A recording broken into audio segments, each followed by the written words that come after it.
India. When did you know that you want to write a book on this subject? Right? And how did it? How do you choose your subject? How did you decide? In about 2006, 2005, it seemed to me that there was a lot of reporting on India's rise as an emerging market, as an emerging economy. Okay? Business Week with a picture on the cover of a clean-cut young man on the Infosys campus, looking very smart, very intelligent, and the whole information technology boom and all of that. But there wasn't, at that point, now there have been a whole slew of books, but at that point there was no book that sort of told the larger story of the kinds of transformations that were happening in the country and the kinds of conflicts and frictions that were also accompanying those transformations. The complexity of what was going on, both internally, but then also the impact of that globally, whether it's in terms of global warming, whether it's in terms of regional politics, whether it's in terms of global governance.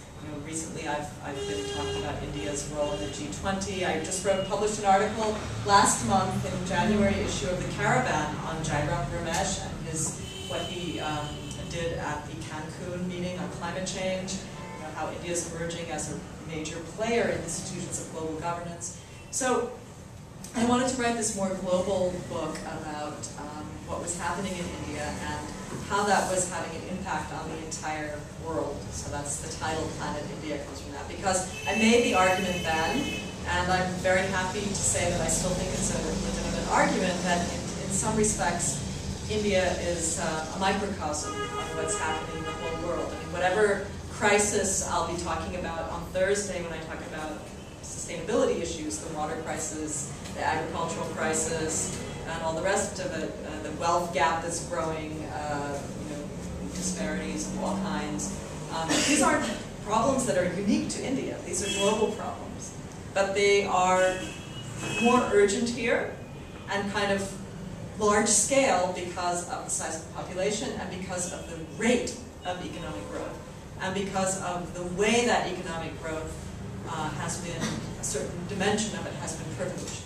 So I think there are lessons here for the rest of the world. And I also talk in a positive sense about India as being a kind of innovations laboratory where there are solutions to these problems, especially as they pertain to the developing world, which is where most of the people on this planet live, in the developing world. They don't live in the rich countries, that are being created in India, but which are translatable to other developing countries in Africa, in Latin America, in other parts of Asia. Like, are you familiar with Mythicool? Who's heard of Mythicool? None of you? Oh my God, we have to come to the lecture. Mythicool is a refrigerator that uses no power. It's an earthen okay. What is it? Straw. It's a refrigerator made of earthen ware and straw. It keeps vegetables and food fresh, doesn't need electricity. And uses no electricity, and it's made from local materials, just clay and straw, and this guy has perfected this, and it's great. What a boon to so many people in rural areas around the world who are too poor or too removed from an electricity grid, right? To be able to keep their fruits and vegetables and milk fresh for that many more days. And it's on the principle of how many of you're all in Delhi, a big city in India, okay, but maybe you don't come from Delhi, or maybe your families or grandparents didn't come from a big city. How many of you in a family home, or you've seen in a village sometime in your life, one of those clay pots with the little spout for having water in the home, okay? And that water is always cool, right? And this was the idea, the bright idea behind Mythicool. This fellow realized that the capillary action of the clay, which causes the evaporation of the water, causes the temperature of the water inside to go down, and that he could use that same principle to create this little refrigerator to keep the contents of the refrigerator cool with no electricity.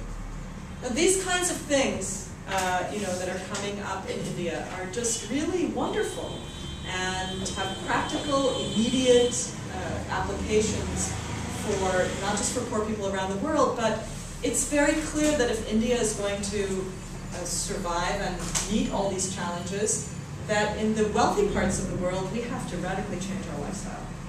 You know, the average American, I have to stop because I'm going to start giving my Thursday lecture. The average American